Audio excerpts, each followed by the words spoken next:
Well, this video is going to be about two fantastic lever guns made by Ruger Firearms.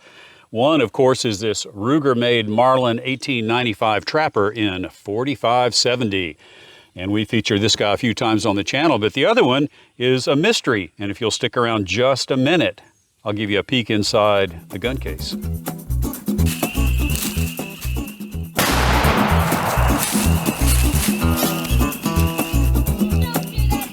Hi, George here, and welcome to Tales from Target Suite, where I'll share my perspective on guns and shooting, and we'll have an adventure or two that will make even a grown man smile. And let me get this guy loaded up, the Marlin 1895 Trapper, and we'll shoot 5 rounds downrange just to kind of kick things off. And then I'll give you a look at that mystery gun.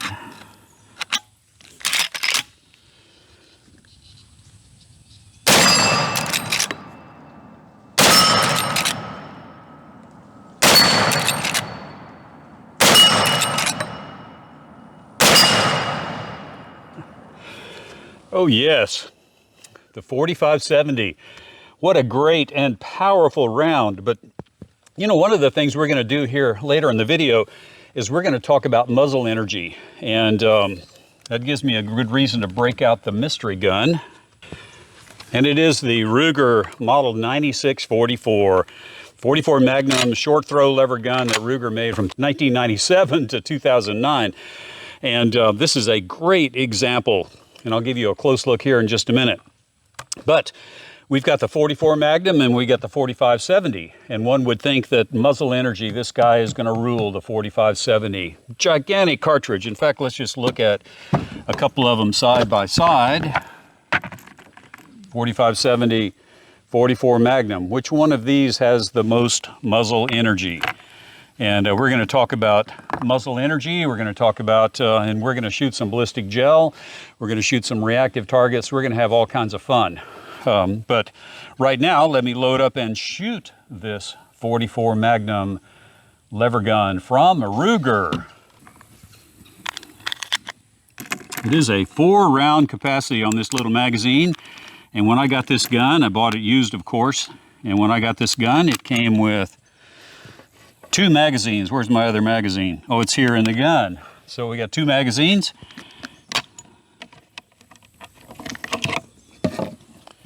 And there it is right there, loaded and ready to go. Let's put 4 rounds on steel.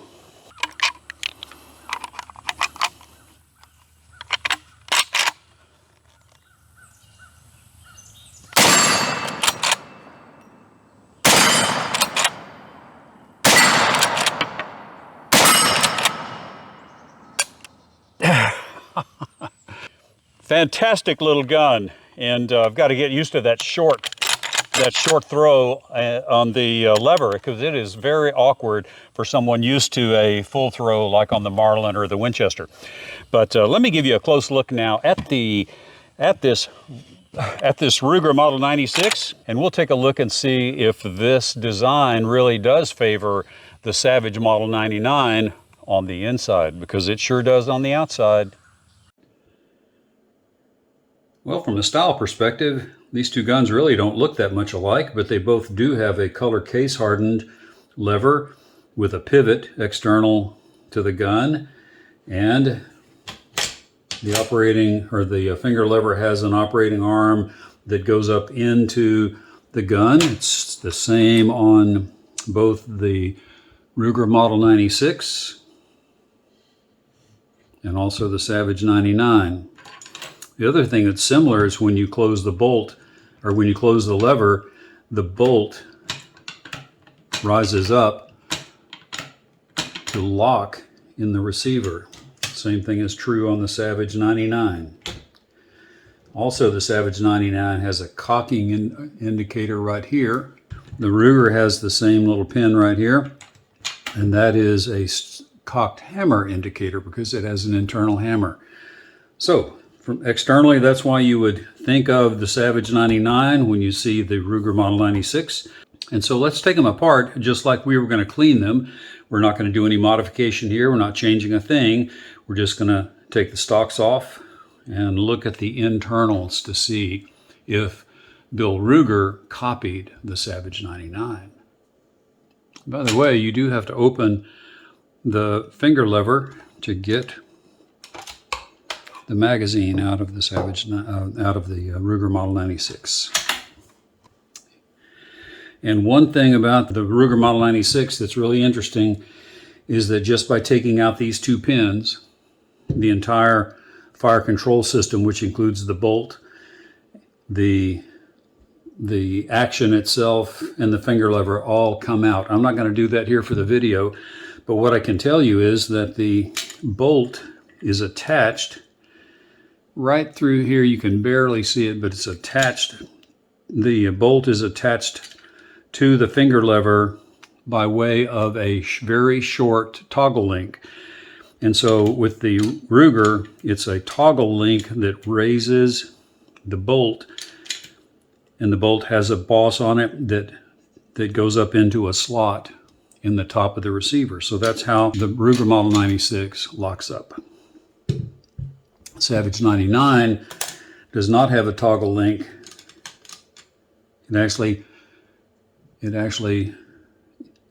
engages the bolt through a pin in the extension, through a pin right here into the bolt itself, and that's how it functions. Very different. And I've never had this 99 apart far enough to really be able to look at all of this, but I can tell you it is a direct link between this extension of the finger lever and the bolt itself.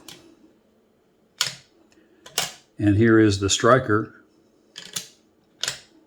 for the Savage 99. Two great designs. Look similar on the outside, extremely different on the inside. Kudos to Bill Ruger. Well, if you had any doubts about Bill Ruger's prowess as a firearms designer, this one should have changed your mind. I mean, this is a cool design with an entire fire control system that just drops out of the bottom of the receiver with a couple of push pins, and borrowed the look and feel of the Savage 99 design, but then, as you saw in the video, converted it to a toggle link to lock up this bolt. Fantastic design. But let's talk about Muzzle Energy. What we've got here are three different loads. We've got some hand loads with 240 grain XTPs. We've got my hand loaded 4570s, and we've got some 180 grain Remington factory ammo. Now we'll start with the 4570. This 405 grain bullet is trucking along at 1405 feet per second out of this 16.1 inch barrel Marlin Trapper. And I did the calculations, and the muzzle energy of this round out of this gun is 1,776 foot-pounds of energy. Now we look at the 44 Magnum 240 grain bullet. I've got two loads here. This one is loaded with W296, and it's hot. And this one has a muzzle velocity of 1,700 feet per second out of the 16.1 inch Trapper. That has a muzzle energy of 1,541 feet per second, or 1,541 foot-pounds. And by the way, and I'll put it up right here so you can look at it with me, but that calculation to figure muzzle energy is you take the velocity times the bullet weight, and you divide by 450,240. I had to think about it just for a second. But you divide it by 450,240, and that gives you your muzzle energy in foot-pounds. Now let's take a look at the 180 grain factory ammo from Remington. So this one has a muzzle velocity out of the Trapper of 2,135 feet per second. Drum roll, please. The muzzle energy for this guy is 1,822 foot-pounds of energy. So, muzzle energy king. A lightweight 180 grain bullet versus a heavyweight 405 grain bullet. And why is that? Well, go back to the calculation. The calculation is muzzle velocity times the muzzle velocity. So what really affects muzzle energy more than anything else is the velocity of the projectile, because the velocity is squared. And that's why this guy here wins the foot-pound race between 44 Magnum and 45-70, at least this 45-70. Now, it's not really hard to beef up the loads here on the 45-70 and trump this guy. But most of you will probably be familiar with loads out of the 45-70, 405 grain in the 1400 foot per second range. Let's shoot a few more rounds. I want to shoot a couple of these. And one thing I want to do is hit that can of tomatoes right there. And then we're going to shoot one of these and one of these through the 2.5 gallon water jugs down there and just see if there is a huge difference in explosive force, because we are at about 20 yards, but nonetheless, this guy should still have at least as much or more muzzle energy at 20 yards than this guy does. All right, let's kick off our energy transfer segment with the 45-70, and I'm going to shoot that water jug on the right.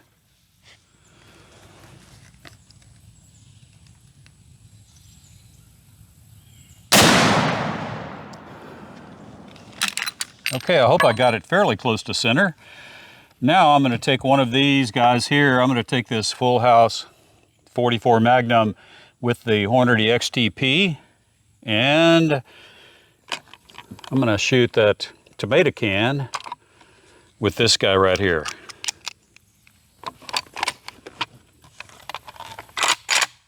If I can hit it.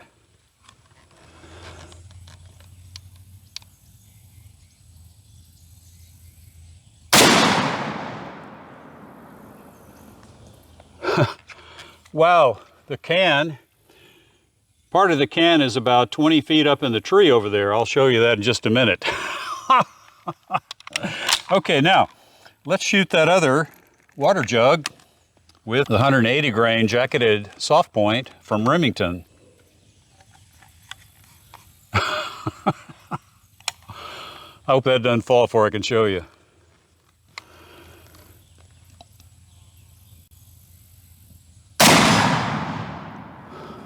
Wow. Wow, the mist that came off of that is phenomenal. My goodness. Okay, we'll have to look at the slow motion. You've already seen it, but I'll have to look at the slow motion to see what that looked like.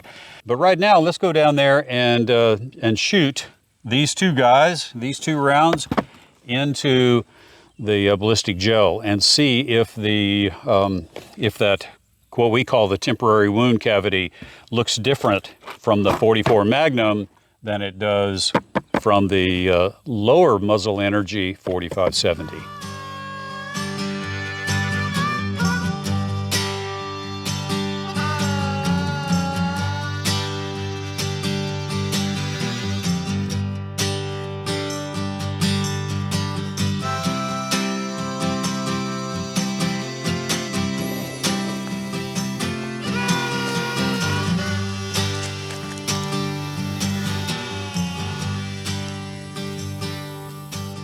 All right, while I've got a chance, I'm going to shoot that modeling clay with the 180 grain jacketed soft point from Remington.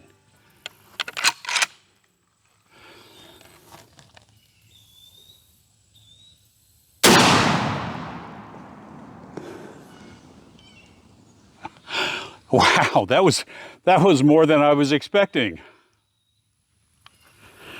So what did we learn today? Well, I hope we all were refreshed on the idea that shooting lever guns is a ton of fun. And I know there's a place for modern rifles. I'm all for it. But as far as fun factor for me, and I think for a lot of you guys, the lever gun is where it's at.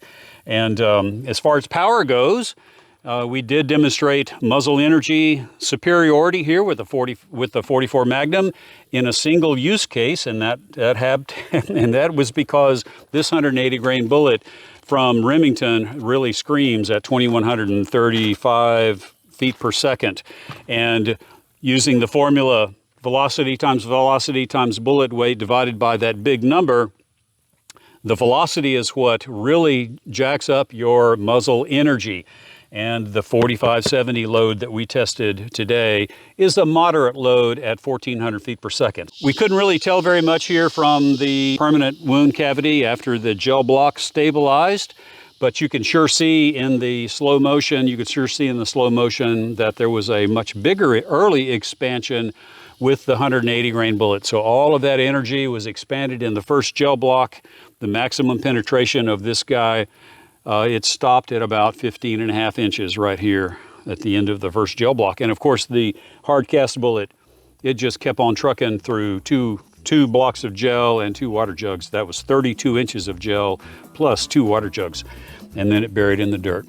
Every now and then, encouragement. Please hit the thumbs up button. Please subscribe. And with that said, you guys and girls are the best commenters on YouTube, my opinion, which I highly value. And I'll see y'all in the next video.